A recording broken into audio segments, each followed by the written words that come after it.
Well, here we are back, and in the very exciting green room is Stewart Copeland. Stuart, I'm obviously going to have to ask you the really, really boring question that's been in the press recently. Have the police really split up? No. No?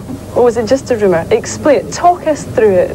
Well, I'm afraid of being misquoted. If I say any more than no, I'm going to be misunderstood. Well, you can't be misquoted in a live programme. I mean, what exactly are you going to do then? Well, the situation is that we have no plans, except that we do intend to play together in the future. We just haven't been thinking about it because we've been thinking about other things. Right, that's all I shall ask you, I promise. Let's talk about the other things now. You've been doing incredibly interesting things that are a million miles away from the police. For instance, doing a score for a ballet, doing scores for films and so on. For a start, I mean, how did you do a ballet score? What a difficult thing to do. Well, it was easy to think up the tunes. Getting it onto 120 pieces of paper for 120 musicians was a little bit more difficult. But I've sent them the scores. They're practicing to it now, and I shall go over and see the band playing it next week. This is San Francisco Ballet. Yeah, it's actually a fairly prestigious ballet company. It's King Lear, Shakespeare even. I never even read the book. You can see the or film. saw the television show.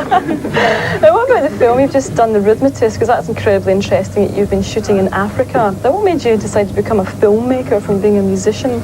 Well, I got a Super 8 camera years and years and years ago, and I had it glued to my eyes for about 3 years. And then I moved into the big time, 16 millimeter, which is professional, which means you can put it on the big screen and stuff. And so I fancied myself as Cecil B. DeMille. And how did it go? It was a very difficult place to try and film Africa. Yeah, there was 1 or 2 adventures, lions, cops, warriors, all kinds of stuff.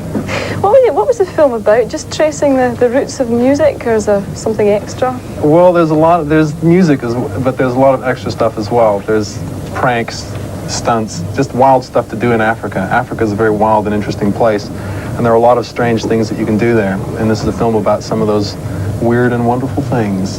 Did you feel a bit of a sort of white boy making a film about all this black music? I mean, do you have a feel for it? Did you understand what you were filming?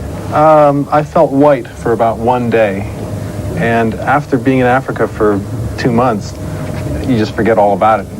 It's just not a subject that occurs to you. I would have probably felt whiter in certain areas of Cleveland, Ohio, than I felt in Africa. I mean, the fact that people like Malcolm McLaren have sort of brought over especially South African music and introduced it to us soft Westerners, did that put you off at all? I mean, did you get a sort of realer sense of what was going on across there? Well, it's a very big continent with lots of different kinds of things. You can roughly subdivide modern urban African music into 3 areas.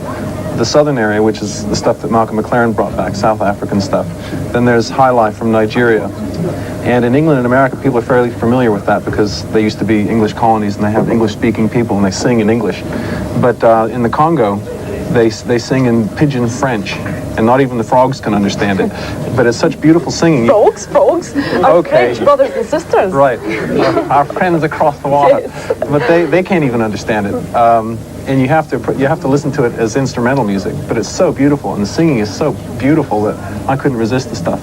Now, the track that we're going to see in a minute, Koteja, is that how to pronounce it properly? Koteja, beg your pardon. They're having trouble with this on Radio 1. Well, we don't have trouble here. What about that? I mean, why are you releasing that as a video? Well, because it's the closest to a pop tune. All this stuff is very conceptual, and I've been associated with huge selling commercial material so far in my career, and this is art with an E at the end. And this is the closest that they can come to as a single. It's in a strange, funny language, but it's so pretty that I think it will get through. I don't expect a hit. I just hope everyone gets a chance to hear it. Right, well, we're going to see that now, and this correctly pronounced is Koteja.